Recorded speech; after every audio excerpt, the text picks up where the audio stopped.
Thank you, Chair.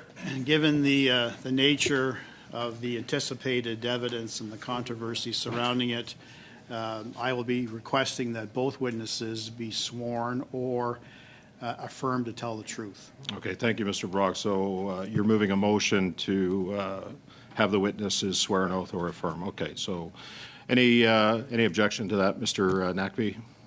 Go ahead. Thanks, Chair. I will object to this. We've had this conversation before in other committees with Mr. Brock on the other side asking for something similar, and I've always made the point that that's not the practice. In parliamentary committees, it is assumed that all witnesses are going to be telling the truth.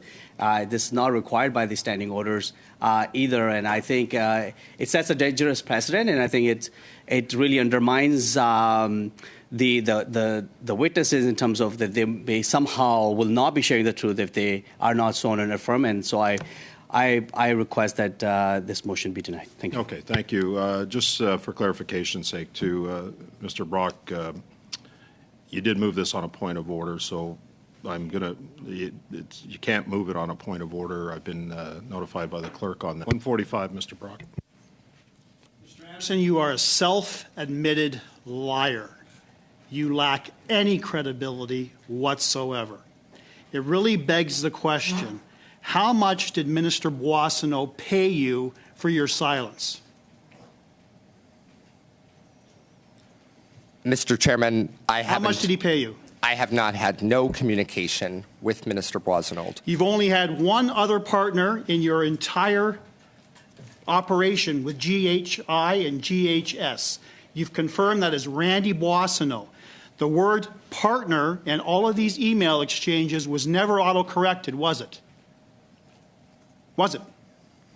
There was no email communication. I'm talking text messages. The word partner in text messages was never autocorrected, was it? It was not referring to Randy Boissonnault. You've had unusual contract wins. You've had a half a dozen lawsuits, nearly $8 million in court-ordered debts, civil allegations of fraud, a fire 16 days after at a warehouse by 3 arsonists. Yesterday, we learned you got into business with a Dominican drug dealer. Nobody believes you. No one at this committee believes you. Canadians don't believe you. Fess up. The gig is up. The only other Randy that was auto-corrected, according to you, 9 times was, in fact, Minister Randy Boissonnault. Admit it. Mr. Chairman, it was not Randy Boissonnault. Who was it? As I have said at my opening statement, I am happy to provide the individual's name in question. Not good enough. Gowie's understanding, according to their communications with you. Mr. Nakvi, Mr. Brock, I haven't got anybody on the. Mr. Brock, am I going to you? Okay. Then I'm going to need to know who I'm going to, Mr. Nakvi, after that for 2 minutes.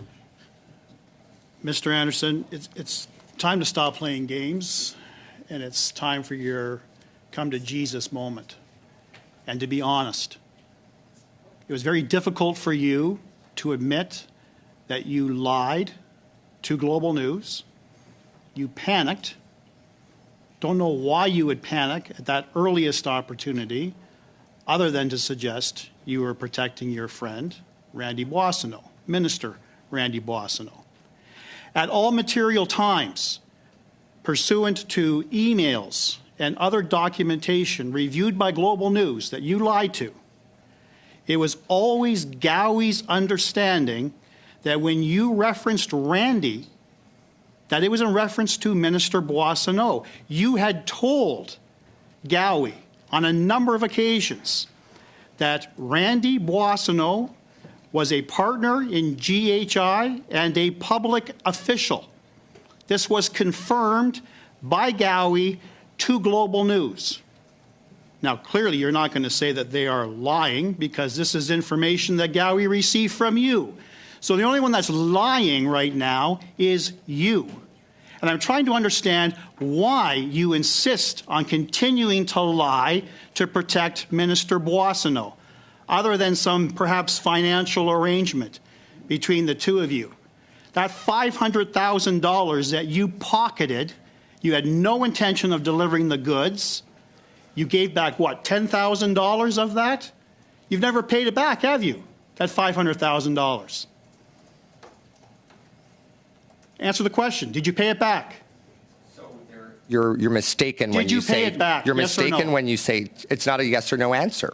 Okay, then I'll move on. How much of that 500,000 went to Randy Boissonnault? 0. Zero. Yes. So the autocorrect, whose name were you trying to say that either your Apple device or your Samsung device was changing to Randy? Who were you trying to say that was a partner?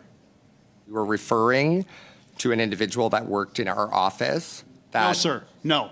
You referenced a partner. Okay. You've identified already you only had one partner in your lifetime with GHI. That is Boissonnault. Who were you trying to say? Who was the other partner quickly named was not Randy? Quickly, Mr. Anderson, if you It can. was answer. not Randy Boissonnault. Okay, thank you, Mr. Brock. I do have a speakers list on the motion by Mr. Nakvi to move in camera so that Mr. Anderson can provide the name. And next on the list, I have Mr. Brock. Yes, Mr. Brock, I don't want to go ahead. belabor the point. Thank you, Chair. I don't want to belabor the point. I concur wholly with the commentary from my colleague, Mr. Barrett. But the danger that I see, and this is my opinion only, the danger I see with disclosing the identity of this mysterious Randy in camera is that it denies the ability of Canadians who have been dealing with this ethical issue, this potential breach, this potential act of criminality from Minister Randy Boissonnault for the better part of 2 months.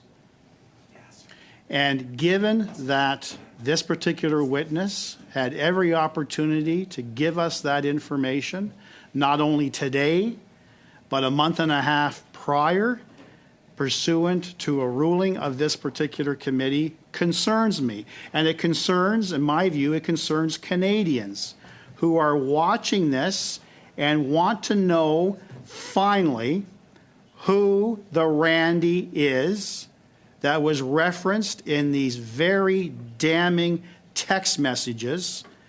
Their interest is even more piqued, I would suggest, because we have Mr. Anderson now as a self-admitted liar. It really goes full circle to my request that I did incorrectly, and I apologize to the committee, should have brought the motion simply as a motion and not of a point of order, because there is merit, absolute merit, and it is not a signal at all as to the veracity or ethical position taken by witnesses, but it is a standard practice that has been adopted in numerous committees where you have very, very important issues of ethical issues to be debated and discussed. This is a commonplace issue that is happening across numerous committees. I dare say there is probably some reference in our Green Book to the ability to ask for this.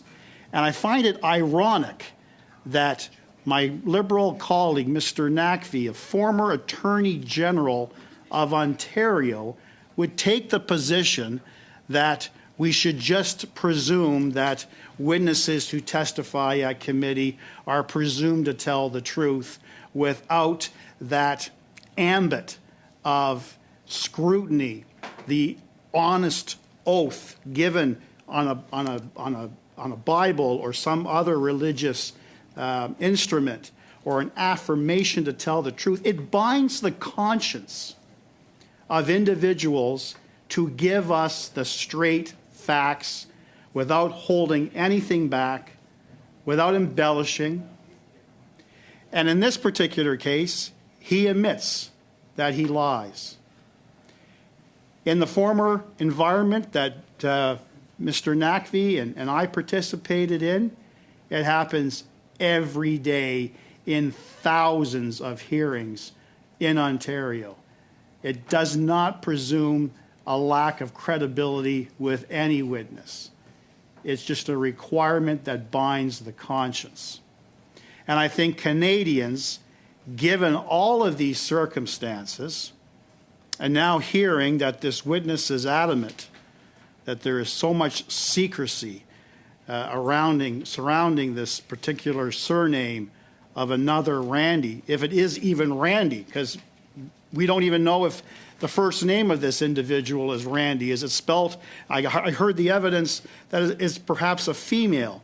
So was it an autocorrect, Randy spelled with a Y versus Randy spelled with an I? Who knows? Or maybe a completely different surname altogether.